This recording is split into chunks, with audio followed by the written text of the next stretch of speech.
Trump's record with HBCUs.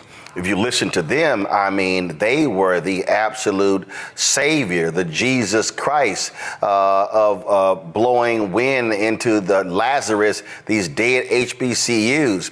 This is Trump literally lying and folks falling for it.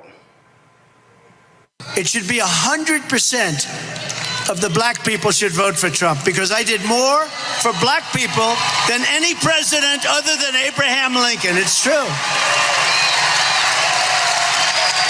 It's true. I did more than any president other than Abraham Lincoln. Think of it. Criminal justice reform. I took care of the black colleges and universities. They would come up to Washington. After 3 years, they said, why do you guys keep coming back? One of them, I got friendly with some of them, really good people. They said, every year we come back looking for money. They do a great job. Black colleges and universities, they have very little money. And then you look at Harvard and these maniacs, and they have billions and billions of dollars. Very unfair. We're going to have to look into that whole situation. We're going to have to. And Elise did a very good job when she destroyed that person, the big plagiarizer from Harvard. I think did she plagiarize every document she ever wrote? I think so. The only thing she had going for her was nice glasses, if you like that look. No, Elise did a fantastic job. We all know that. She was amazing, and it really revealed what they were all about. But I took care of the black colleges, universities, opportunity zones. Okay, first of all, I'm going to go reverse order. Opportunity zones. Straight line. There is absolutely no data that exists that shows opportunity zones greatly benefited African Americans. In fact, one of the Baltimore pastors who stood with Donald Trump when it was announced came on this show 6 months later and blasted them, saying it hasn't been working. Now, Senator Tim Scott, he's been running around touting opportunity zones as well. No data, no numbers, no economic numbers, no jobs, no nothing, just them saying, oh, we did a great job. Then you hear him talk about criminal justice reform. Let me also remind y'all, that was led by Democrats in the House. They control the House. When it went to the Senate, it was Democrats, Dick Durbin, Kamala Harris, Senators Dick Durbin, Kamala Harris, Cory Booker, and Republican Chuck Grassley, who chaired the Senate Judiciary Committee, who said, this bill ain't good enough. Then the bill got toughened. Then it went to Trump's desk for signature. But he sits here and claims, oh, these presidents, they come here begging and they're going to keep begging. And I made HBCU funding permanent. That's what he says. The likes of Senator Tim Scott and others, they have repeated that lie. And for people who don't read, who are simply not engaged, they don't understand that information. Well, one of the folks who has been president of a couple of HBCUs actually was in D.C. and in an Oval Office. So, of all people, he would probably have a vested interest in whether or not what Trump said was true or false. Joining me right now is Dr. Walter Kimbrough. Of course, he was president at Dillard. He was also president in Arkansas there as well. Philander,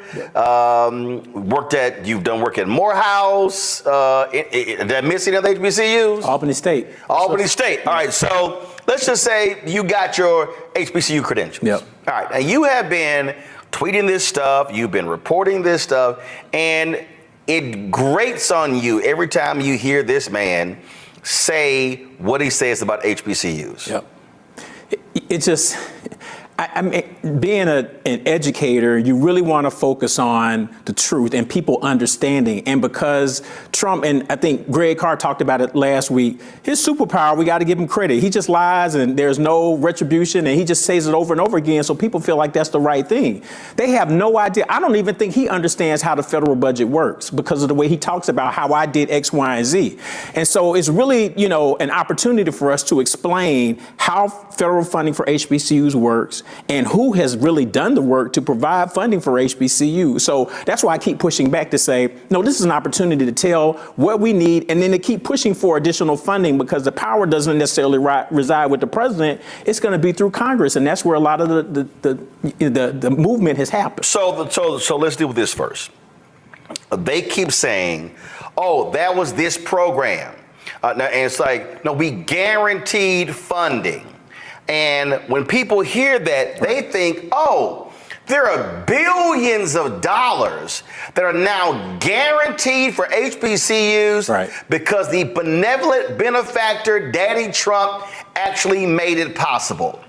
It's a program. Explain to people this program. So it's one program that was started by George W. Bush in the 2008 budget. It was supposed to be a 2-year program to add $85 million to HBCUs, about $250 million when you add Hispanic serving institutions and other minority serving institutions. $85 million for HBCUs, about $250 million for Hispanic serving institutions. Everybody together. That includes $85 million. Now, first of all, for people who don't know, how many HBCUs are there? So we're talking about 101, 102 HBCUs. Okay, so 85 million, 101. Now we talk about Hispanic serving institutions. Again, for all the silly Negroes out there who I got to deal with on this one, see, there they go, Hispanics get more than us.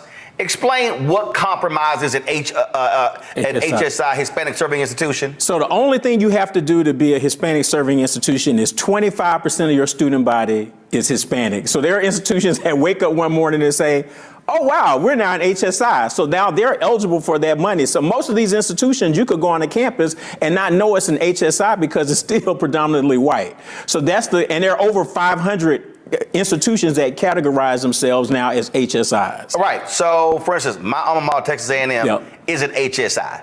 All right. So people, it just kills me when people go, see, Hispanics are getting more money than us. Not even know what the hell a HSI is. Right. Okay. So this program, so it was a 2-year program. Okay, under Bush, then what happened? Right, so it was going to sunset. When Obama came in, he zeroed it out the budget. Everybody raised hell. President Obama cut the budget. So he was like, oh man, I'm taking an L on this. So let me come out with a new program under this bill called SAFRA. We're going to take that 85 and the whole 255 million and make it a 10-year program. Got it. So when you hear Trump talking about a 10-year program, he got that from Obama. Okay. Obama did it first. He said, okay, I'm going to get y'all because y'all got me on this. So it's going to be a 10-year program. So it came to the end of the 10 years. Trump did the same thing and zeroed it out. He had no interest in trying to do anything different with it. Alma Adams came in and said, nope, we're going to bring this program back. And so she worked with, members of Congress. And I think as a part of the negotiations, I think Lamar Alexander to try to get his first in the House, you had Representative Alma Adams, Representative Bobby Scott, CBC and others. It passes the House. Right. Then it goes to the Senate. Then Senator Lamar Alexander of Tennessee, frankly, holds it up. Right. And all of a sudden they begin to negotiate. And so they're weighing in on the White House as well. So then the White House is like, yo, Lamar, what the hell are you doing? Right. They negotiate that. It passes. It comes to his desk. So again, so he signs the overall bill. And so he then, as he markets, taking credit saying, I guaranteed funding to HBCUs. They don't have to come back to Congress asking for any more money because I hooked them up. Right. And that's wrong because it's still the one program, $85 million. Within the total federal budget, HBCUs get about $1.5 billion. So this isn't the largest of the programs that's existed out there.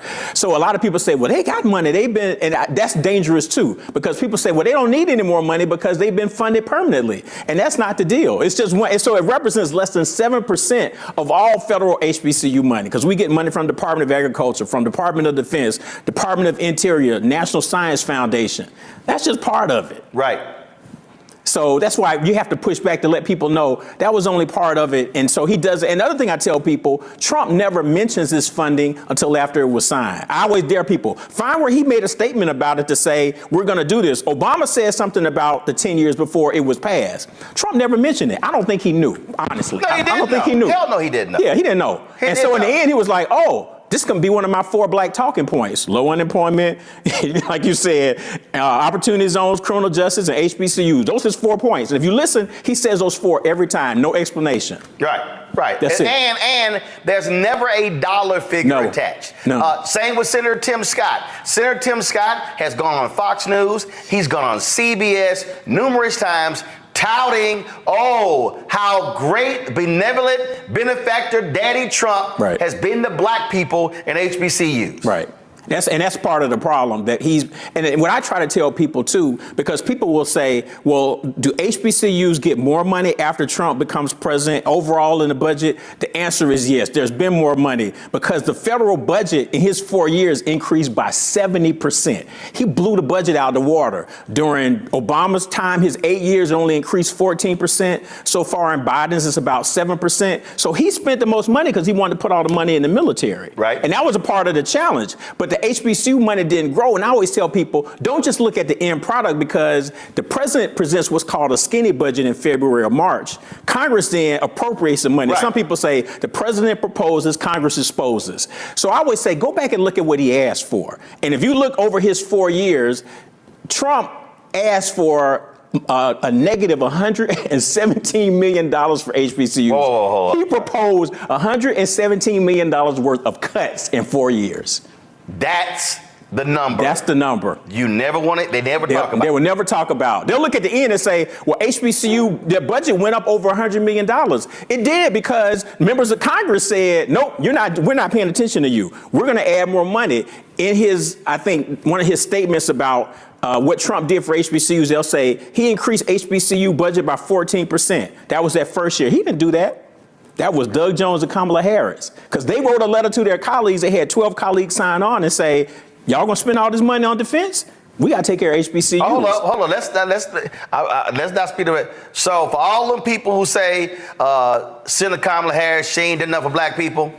Kamala Harris and Doug Jones, that 14% that if you look on the list that they have from the Trump archives about what he did for HBCUs, and you'll see 14%, that 14% you can tie directly to Kamala Harris and Doug Jones. You can look at the letter. They advocated for that. So she was a big part of that money that HBCUs got, but then Trump took credit for it. His first year, he proposed a flat budget. He wasn't trying to give HBCUs any money. And overall, he tried to cut over $100 million. And I'm not even counting SCOG, work study. SCOG, what is that? That's a supplemented educational opportunity grant that a lot of black students use all over, not just HBCUs, but that's an important program. And of course, black students know about work study. He tried to just decimate those programs. And so when he presented particularly his FY20 budget, when he got rid of the $85 million, the Thurgood Marshall Fund wrote a letter saying, man, you're trying to cut everything. And that's people don't want to read that. So they just look at the end and say, oh, he did such a great job. I said, look at his budget, because your budget shows what your priorities are. Right. And his budget was always a cut for HBCUs. And the thing that also jumps out at me, again, as we're walking through this, first of all, let's be real clear. He only been to one HBCU campus. And he wasn't invited by that school. He wasn't invited by them. It was an outside group that rented some space. That was this third-party group, supposedly Republicans and Democrats. And what happened was the Republicans with that group really flipped that thing into a Trump victory lap and pissed off a bunch of the Democrats. And most of those people in leadership, they got booted out because of what they did. So he probably couldn't even name Benedict. Trump couldn't name 3 HBCUs if you told him 4. That's the way I look at it. He has no clue.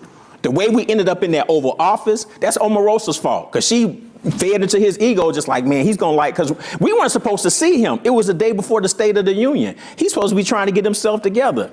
They use that, and so people see that image. I think you talked about this last week. They see the image of the president in the Oval Office. They're like, well, yeah, he must have done something.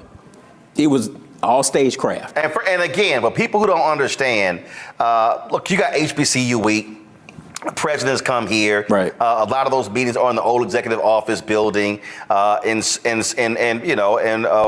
Biden or Harris may go speak to them. Right. So what they did was they wanted the photo op. So they ushered all these presidents into the Oval Office. Kellyanne Conway with a few dollars in the couch.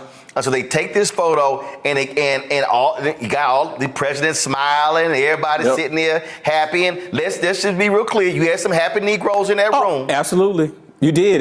That's why I tell people, you look at those pictures, there's only like one or two that you can find that you can see me, because I was all the way in the back and I used the common sense. If the camera can't see you, you can't see the camera, you good. Because I didn't want to, because when they announced we were going in there, I was like, this is bad. This is going to be bad for everybody. And we were walking out and people's phones blowing up, like their officers saying, yeah, people saw you. I said, yeah, I don't want. And the next morning I was on CNN just like, look, that's not why I came. And Omarosa was upset with me, but I was like, nope, I'm distancing myself, because I didn't come here. We came here to talk to DeVos because we know she don't know nothing about education or HBCUs. Betsy DeVos, who was Secretary of Education. Right. So we were supposed to spend all our, so the time that could have been useful to try to get her on board, we wasted walking over there taking pictures with your boy and then going back. We just wasted the whole time. It was ridiculous. And what they then did was when people were speaking outside, I remember Johnny Taylor, Lynn Baskerville, Michael Lomax, they tried to spin that and saying, oh, see, they were supportive of the president. First of all, they are over organizations that fight for the money. And they're also nonpartisan. Right. And so that's their responsibility. But look, president's fighting for the money as well. But you also got to understand when you're being used and when you're being played. Yeah. Yeah, and you can tell too. I mean, I always tell people the very next day he signed the executive order, and I think back then you did the show and we talked about it, and you talked to Omarosa about it because they talked about how fast it was. And as I told y'all, I was like, it's almost word for word the same thing as Obama's. So it's like no thought was put into it. You just changed a couple of things. It's the same thing. But that's how they play the game. Trump and his people understand. Most people know nothing about HBCUs, so I'm gonna tell them this is what I did, and his fans say, "Yep, that's what he did." That's why all those white people were clapping in that rally. Yeah, they're just clapping. So they like, that's great. But wonderful. But look what he did for the blacks. Right. But I asked him, it's like, you haven't heard not one HBCU president say any of the things that Trump is saying. Not one. The advocacy groups don't even say that. And there are, like I said, Thurgood Marshall criticized them, and UNCF has criticized them too, to say, you said you were going to do X, Y, and Z. All right, we want to see what you're going to do. And he didn't do anything. They were just like, so it was all just for show. But that's a part of his 4-point, this is what I do for black people. Yep. I told y'all, the lion of Trump, right here, is South Carolina Senator Tim Scott. You got South Carolina State and other HBCUs in that particular state. Here he is, straight ass lying on Fox News. Listen. Who's the president who brought the most money in for historically black colleges and universities? Donald Trump.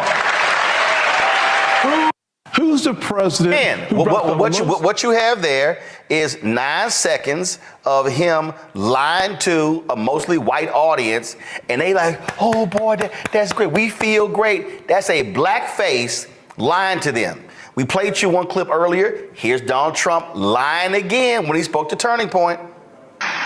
I funded the colleges and black colleges and universities. Nobody else did that. Nobody else even thought of it. And what we're doing. All right. So now when that clip went out, Walter, you really got pissed off right there. I mean, you were really upset when you said that, as if he was the first person ever to fund HBCUs.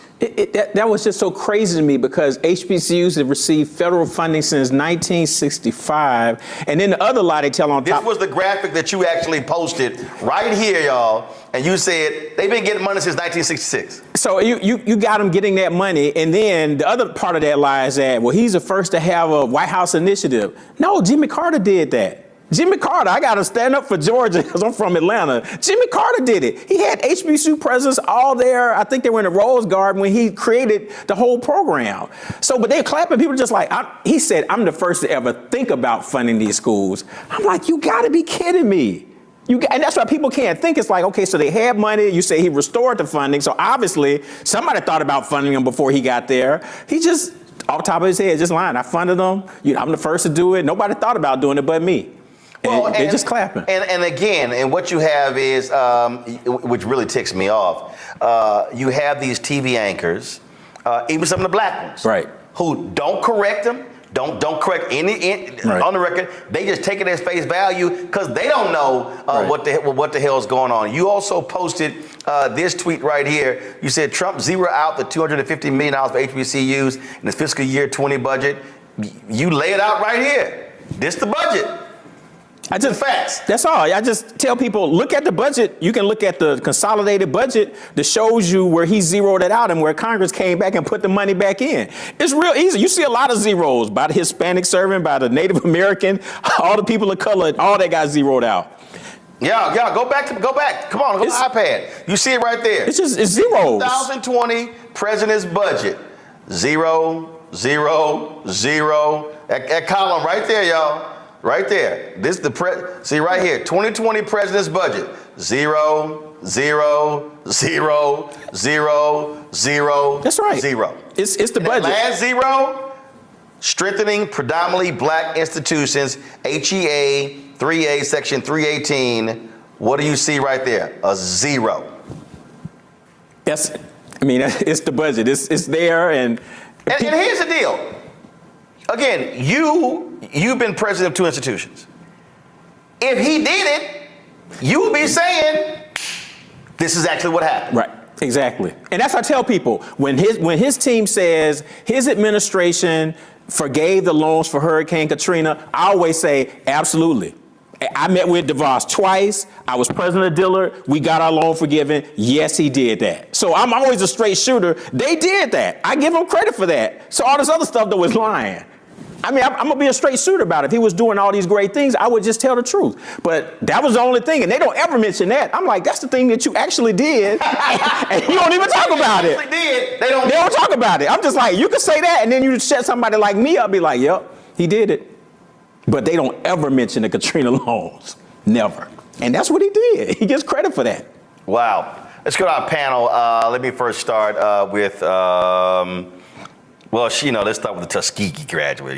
Let's go ahead and start with Randy. Randy, go ahead. I appreciate the work that you've done and showing the real facts. But the problem is that it's a kind of like the world. People will hear the lies that Trump is saying and embrace them. And that's what concerns me. Like, how do we get this truth out, this work that you laid out for us? Yeah, that's, one of the things that, Greg Carr talked about it last week. We've got to continue to keep talking about the facts. I think that's very important. And we just do it over and over again because people, they aren't understanding it. And we have to hit it from multiple levels to keep doing things like that. Right, exactly. Because that's all he's doing. He's saying the same thing over and over again. So I'm going to keep saying the same thing over again. And there are going to be some people that drank the Kool-Aid, and no matter what Trump says, they're going to do it. But I've even found on social media, there are folks where I can show that table and show them the zeros. And I've had people say, oh, I guess I've been misinformed. So it's probably half and half. There are going to be some that are just idiots, and they're not going to do anything differently. But there are some people who are just like, yeah, I think I better leave this one alone because I really don't know what I'm talking about. So we have to be, like I said, people say he's not message disciplined, but on black people, he has those 4 points and he mentions them all over again. He can't tell you anything about an opportunity zone. I haven't met anybody who's benefited from an opportunity zone, but he's going to keep saying it. First of all, you can't even find any data. Nope. But before Trump got ousted, I literally reached out to the White House and I said, matter of fact, let me find the email. Because I sent them the email and I said, can y'all provide for me? And again, if they did it, I would have said it. Yep. I said, can y'all provide for me any information, any data regarding opportunity zones? And nobody ever got back with me. Yep. No, and I've looked for things. There's some research that's been done, but it talks about, are they opportunity zones or gentrification zones? And that's the concern, that they're going to go in some of these communities and build them up, and then black folks won't be able to work there or live there. And that's what's going to happen. So I'm ready to see the research on opportunity zones because some of the things I've seen so far are pretty negative.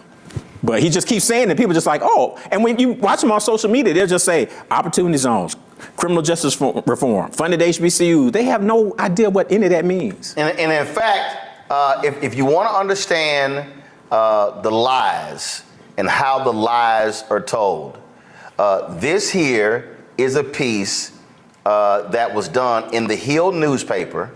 Look at the date. April 28, 2020.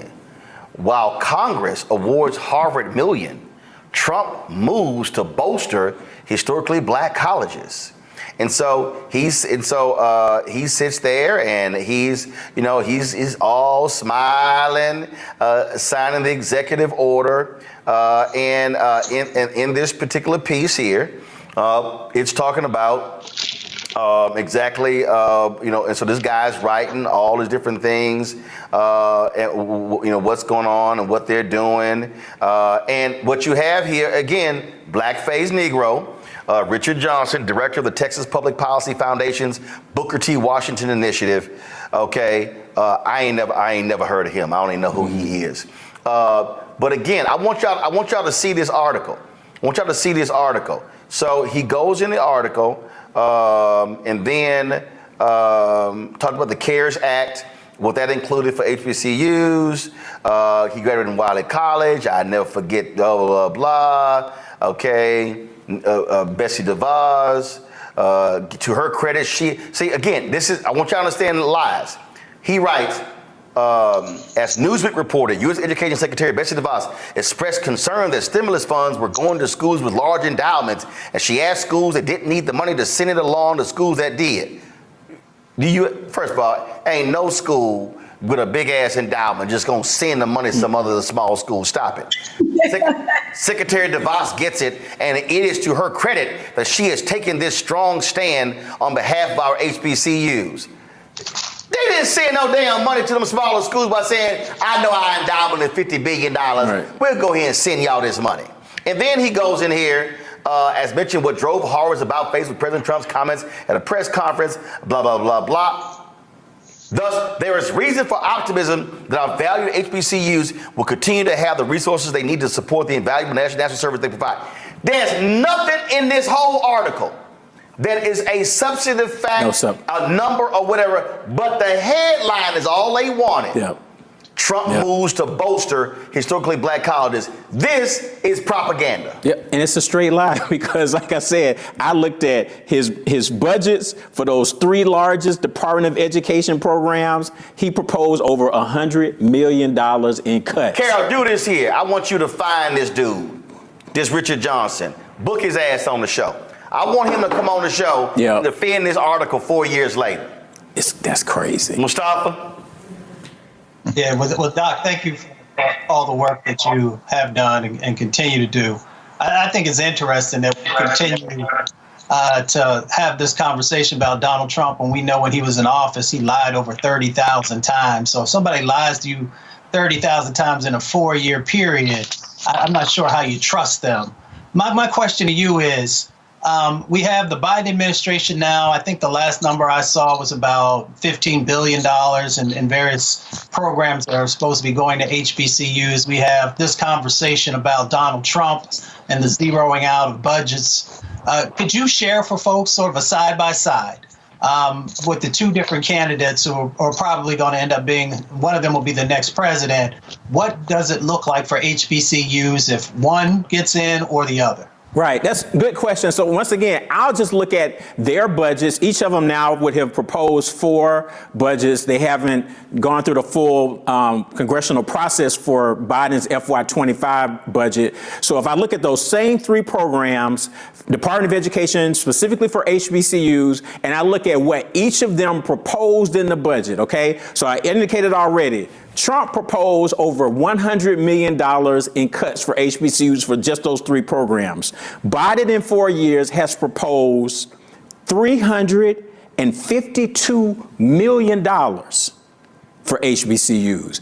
We've seen nothing like, he's been coming hard saying, I'm really pushing the envelope. And even I think some of the House Democrats, because there's an article saying they cut HBCU funding, they $30 billion. Okay, I was like, no. He was trying to get new money. Right. He was pushing for that. First of all, let me deal with that, because again, this is what happens when lies are told. Well, that was a Newsweek article. Yep. And I was trying to find the cover. And what happened was, again, Negroes immediately believe in white media, sent that damn thing around. I saw folk posting it on their social media, and there were several, I'm talking about black activists, pastors, and others, and there were several people, I hit their ass, I said, take that shit down. Because what they did was they extrapolated when he was campaigning, Right. he announced what he wanted to do for HBCUs and Hispanic serving institutions. I went and found the actual document. Yeah. Then when he gets in, they forget that first massive bill was like a $10 trillion bill. Right. Okay. They were like, yeah, we ain't funding that. So it go from 10 to 5 to 2.5. That sucker just start going down. I mean, it was like 10. It was a huge number. Yeah. Okay. It started going down. So stuff get cut in the bill. All right. And so then you eventually get the bill. The bill never even got passed. Right. Then it got reworked as well. So they took that and said, oh, well, because here's what in the bill. Oh, he's cutting HBCU funding. No, that was a It was a promise during the campaign. It wasn't actually real money. It wasn't even in the budget. Right. That's what they did. Right. No, that's what they did. People didn't read that. They don't read any of the articles. They looked at the headline, and that was one of the ones I went and broke down. I was like, first of all, you got a girl who just out of college. She went to Maryland. She don't know nothing about black folks in HBCUs. No. And she didn't interview no black people for the article. No. Then None. NBC News has some young Latina woman see that article, Yep. and I eviscerated her on the show and social media. She sees the article. She does a story. She interviews 3 HBCU students, some brother from Alabama, Right. A&M, Alabama State. I remember this. And he's sitting here, we ain't got this, we ain't got that. And I'm like, fool, you can't even see how much money your school actually got in the damn budget, and you complain about that. It was all a farce. And then the root, again, this is what pisses me off about black targeted and even black owned media. When these simple Simons, what they do is rewrite the shit white folks write that was wrong, and put a black byline on it, and they go, oh, see, I saw it in the root. I saw it. I'm like, no. I'm like, nobody thought to pick the phone up and call? No, because they just rewrite the stuff and see the headline and just aggregate the news content, and the lie just keeps jumping. And it went from Newsweek to Associated Press to the root. That lie just kept jumping. Yeah. No, that's what happened. So, Brother Ali, that's the deal.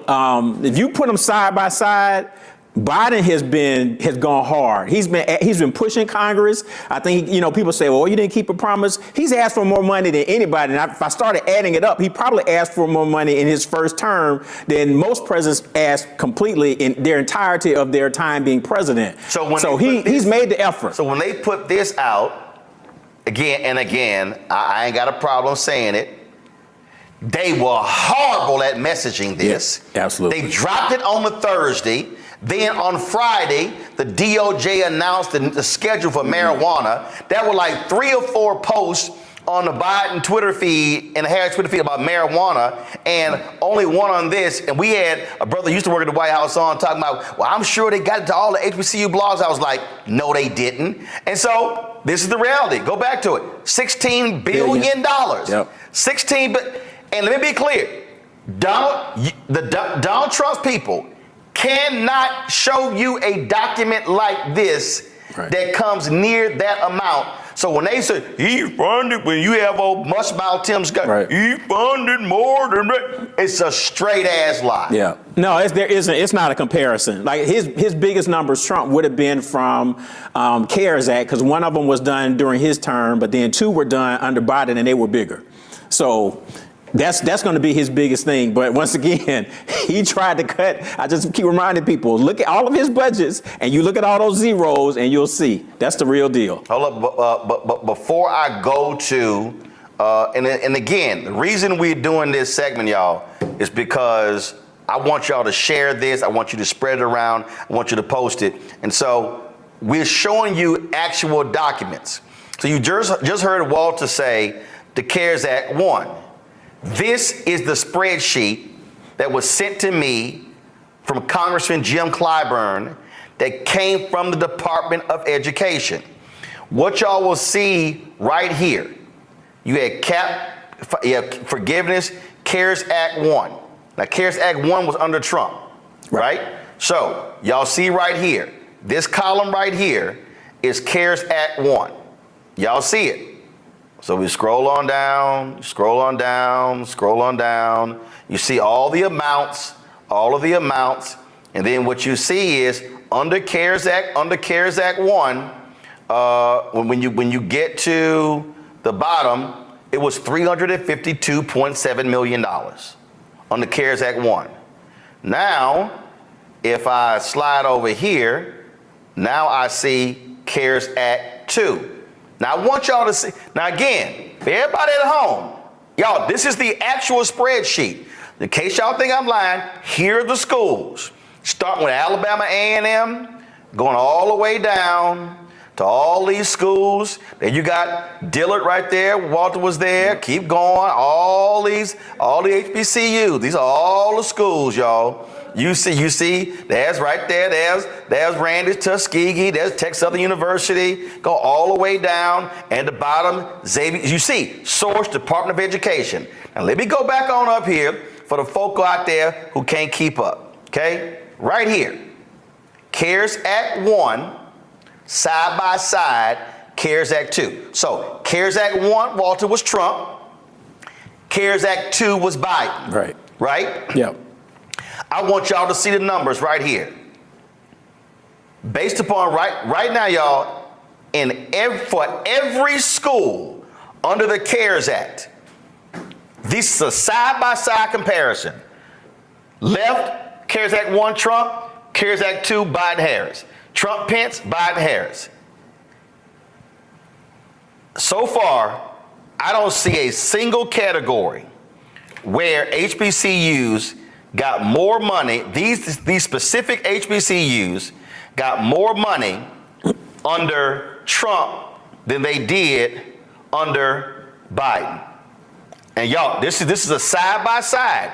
You see 13 million for this school under Trump, 26 million for this school under Biden. And Roland, real quick, the difference between Trump and Biden, you look and see funding pot for Trump for all institutions. This is the money so it's more money, and it's just for HBCUs and MSIs. So under CARES Act, that first one is everybody all in there. So our amount that that's what we got out of that. That was out of the broader pot. So now they pull that pot out a little bit, and you can see the money. So the difference really stands out because they're letting you know this is exactly what we did for your institutions. It's much more money, but they're making that highlight, which is good in that document, to say we separate this out to show you this is what we did specifically. So right here, 352.7 million under Trump, 575.5 million under Biden. So even if you just take that category, Tim Scott and Donald Trump are lying. Right. And then when you go over to the final number, right here, $6.56 billion solely in these programs. And these programs here, and this is the stuff y'all Newsweek didn't bother to go get. You see CAP forgiveness, CARES Act 1, CARES Act 2, CRRSA Act 1, CRRSA Act 2, American Rescue Plan Act 1, American Rescue Plan Act 2, and then the totals. And just so y'all see, so that first, you see right over here, y'all, Alabama A&M, you see that number right there? They got $207 million. The next Alabama school, $232 million. You keep going down. You see how much the schools got. You see what they got. Who is that got 300 and Florida A&M. All y'all rattlers got $307.2 million. You keep going down, 184, 112. But here's also something before I go to Joe. I got to show y'all this here, because here's something else that I think is really important that jumps out that folk don't want to deal with. This right here, y'all. In this graphic right here, they show state appropriations. So go to my iPad. So you see right here, fiscal year 2020, Alabama A&M got $46.7 million from Alabama. Then you got Alabama State got $49 million. I'm just going to use those two, 46 and 49 million. Yet when you go over here and you realize, so total state funding in 2020, Alabama A&M and Alabama State got $47 and $54 million in federal COVID relief funding alone. The schools got $207 million and $232 million. That means in federal funding, federal COVID funding alone, those two Alabama colleges got 4 times as much money from the federal government than Alabama gave them in funding. 4 times as much money. So when you sit, and so we just go down over here. So you take Florida A&M. Florida gave them $136.9 million in funding. Federal COVID money, $307.2 million. That's more than double the state gave them. So for all y'all folks sitting at home, right here shows you the difference between a Trump budget and a Biden budget. This ain't caping, this ain't plantation, this ain't butter and biscuits, all the bullshit terms y'all use. This is hardcore data that shows you apples to apples, oranges to oranges, for some of y'all chitlins to chitlins. So you now understand what the numbers look like when we talk about what a Trump administration looks like and what a Biden administration looks like is right here in the data. Joe. Hello, Dr. Kimbrough. Thanks for all the work that you're doing. Kind of piggybacking on the other questions, I'd be interested in your thoughts related to strategy should, God forbid, Trump wins, and or regardless of who wins, there's more of a pushback or a pull away as it pertains to funding for Black institutions, because that's theoretically a possibility. And then a question that's maybe not so connected, but it's something that I wonder about quite a bit. The whole idea of philanthropy giving by alums of predominantly Black institutions, of HBCUs. How do we improve that? I mean, often they don't have the endowments that PWIs do. And, you know, there are some economic realities related to that. You first generation, you come from more modest means, you won't have as much money to give. But how do we create and continue to bring along and reinforce that culture to be a part of it? I mean, they'll never do without federal funding, nor should they, because the federal government ought to be helping to secure futures of colleges, et cetera. They should be part of that because it is our tax dollars. But how do you bring that along? I'd be interested in your thoughts, having been at a couple of HBCUs. You answer that question. I want us to also remember this here, and that is Secretary Cardona and Secretary Vilsack, Education as well as Agriculture, they sent letters to 16 states based upon research that was done by another group that shows that that land grant HBCUs, Florida A&M, Prairie View A&M, North Carolina A&T, and others, were cheated out of $12 billion in funding. Go to my iPad. These 16 governors received letters. Alabama, Arkansas, Florida, Georgia, Kentucky, Louisiana, Maryland, Mississippi, Missouri, North Carolina, Oklahoma, South Carolina, Tennessee, Texas, Virginia, West Virginia. There are HBCU land grant institutions in 18 states, Delaware and Ohio, have equitably funded their respective universities. Okay? Based upon the research, that these schools, now mind you, this is only for a certain period. Yeah. We're not talking, 12 billion historically. No, this is only for 1987. Yeah, from 1987 to present day? Yeah, I can't think exactly when they stopped it, but maybe like almost 30 years. So for about 30-year period, HBCUs cheated out $12 billion. So when they talk about buildings and things along those lines. Absolutely. Well, hell, when you've been cheated out of $12 billion, you can't build shit. Right. And so part of our deal needs to be black-owned media, but also alumni and just black folks in general, saying to Georgia, you sitting on billions of dollars surplus, when are you going to give Fort Valley State their $1.2 billion? And going down the line. Mm-hmm. This is just land grant money. Right. This is not states underfunding them. This is money that the federal government sent to the states that they diverted away from the HBCUs to the white schools. Yeah.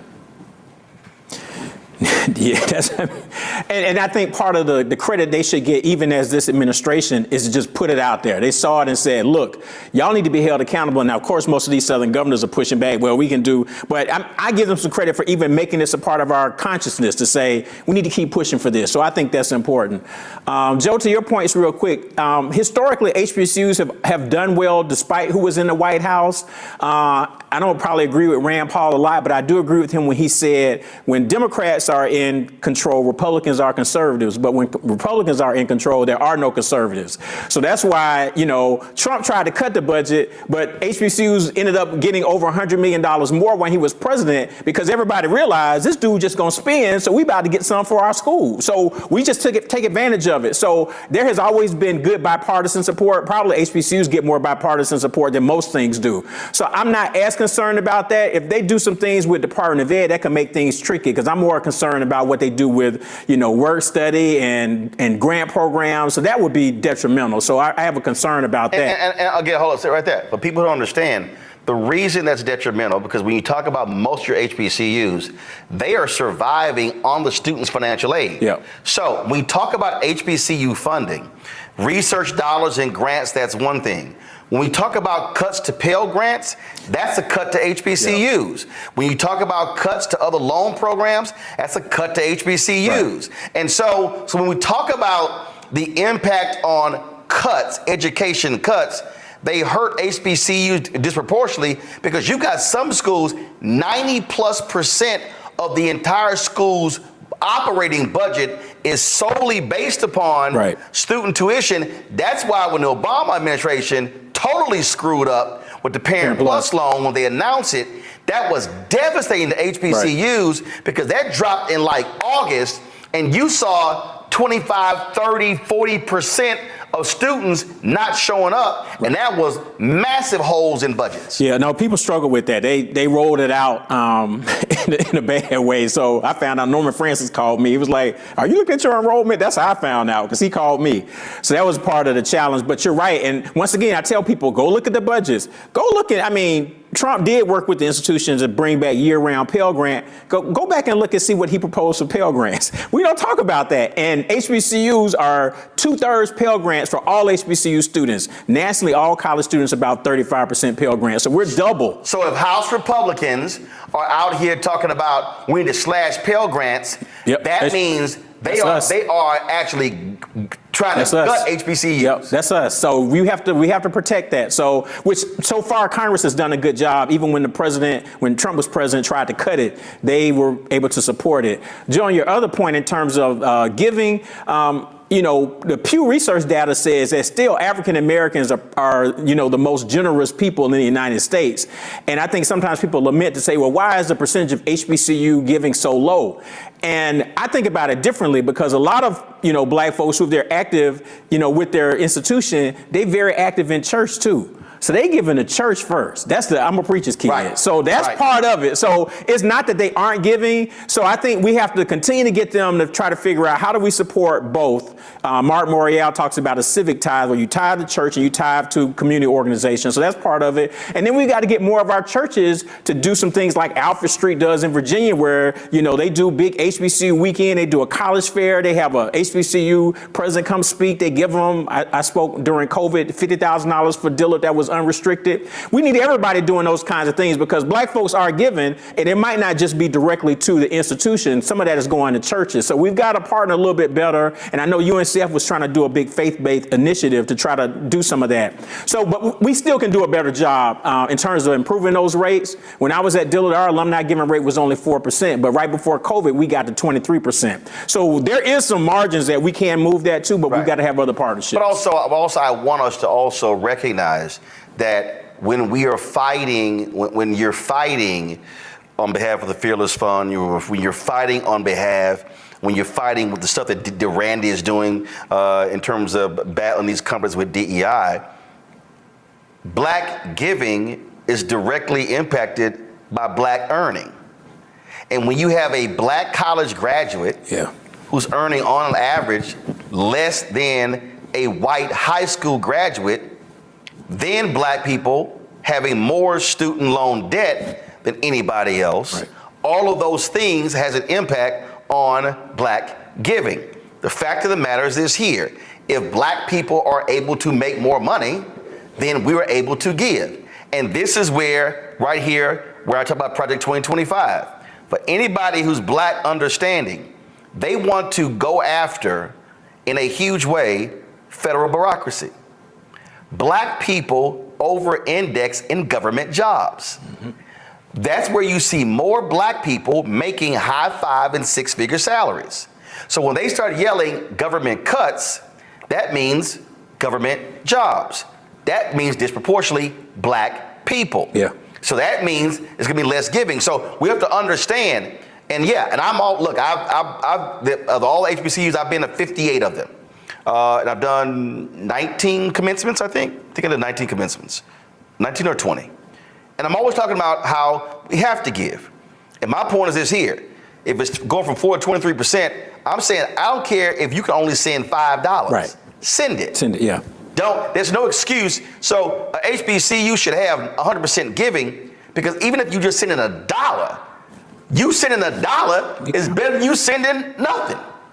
But we also have to understand the battle is to be fighting for higher wages, $15 an hour, all of those things, because that also directly impacts our ability to be able to give to our institutions. And even if we didn't attend one, it allows for us to be able to also be able to write those checks and be philanthropic for that. I'll say this: I believe, Walter, final point here is, and I understand the role that they play. I understand it's very delicate, but this is also where, as far as I'm concerned, UNCF, Thurgood Marshall, NAFIO, and any organization out there that is as an advocate for HBCUs should be putting out their own fact sheets. And again, this is not them taking sides. But they should say, this is what we got under Obama. This is what Trump was proposing and what we got. And this is what we got under Biden-Harris. So the broader HBCU community has the facts coming from those organizations. That also has to happen. Yeah, no, I agree. And then you can use those numbers, like particularly with what Biden has proposed, you can start to use that as your new floor and build off of that. So you can see how things have done differently to say, but this is what we got before. And now to this guy's coming in and proposed a lot of things. So we can build on that. So I agree. It doesn't, like you said, it's just presenting the facts to say this is so people understand how funding works. That's important for them to know. And then to advocate to say, no matter who's elected, locally, federally, we need to make sure that they take our interests as a part of their job. So, but they need the facts. So I agree. Absolutely. Dr. Walter Kimbrough, Frat, I appreciate it, man. Thanks a lot. Anytime. Thank you. All right, folks.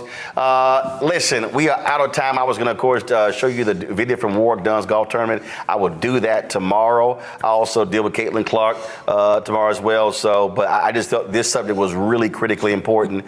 And we're going to be doing more of this because here's the piece. I don't have time for a lot of the BS that I see happening out here. I'm seeing a bunch of crap on social media, on Instagram, on TikTok, all those other different places where you have no data, no information, but you got emotion. And we're all about showing you exactly, here are the facts. Now, when you have these fools out there who like, oh man, you caping for so-and-so or whatever, I don't give a damn what y'all say, but the facts are the facts. And the reality is, we are going to advocate for black people. We're going to advocate for policies that have a positive impact on black people.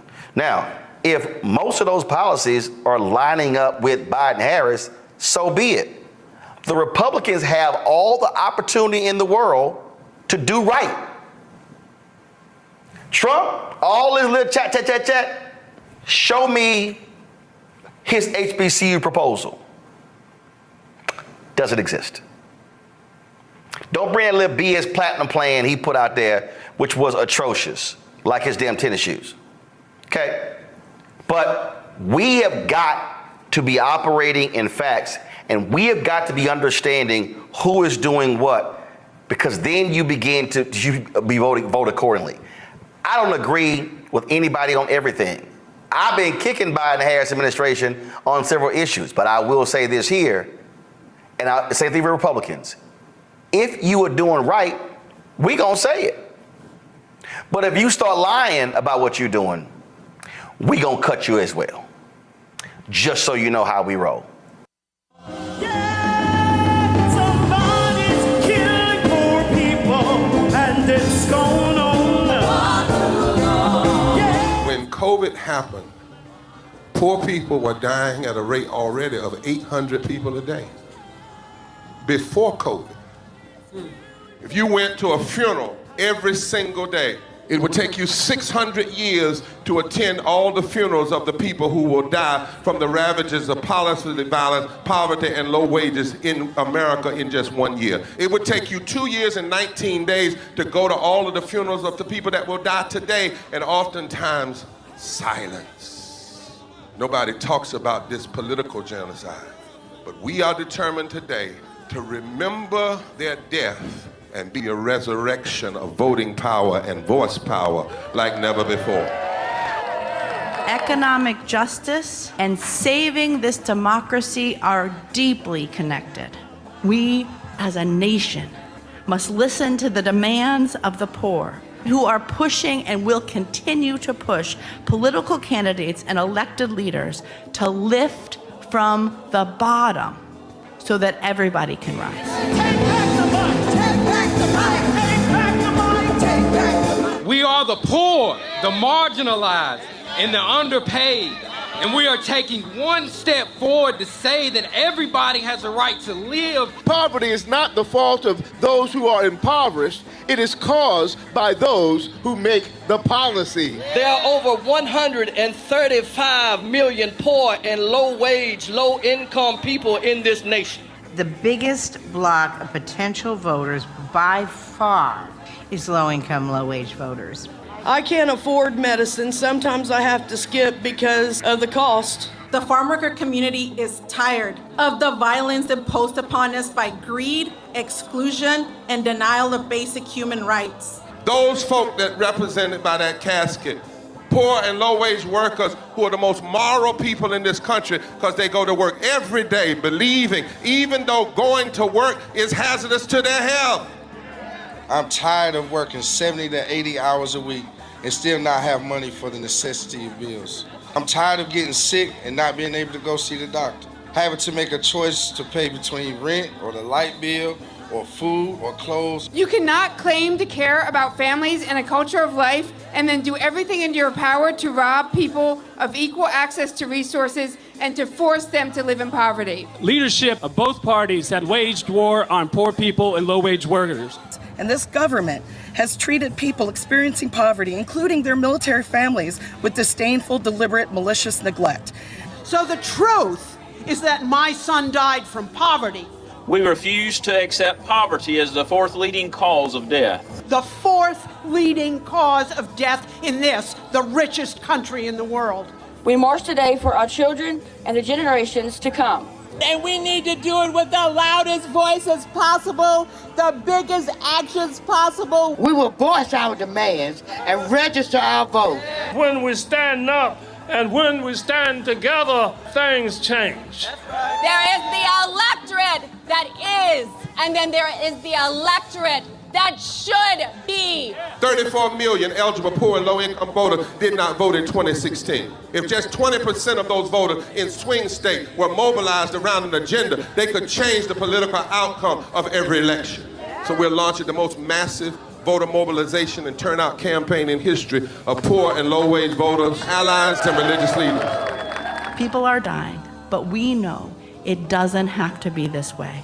And so we are calling on everyone to join us in this Poor People's Campaign, a national call for moral revival. We are here, we will be seen, we will be heard, and our power will be felt.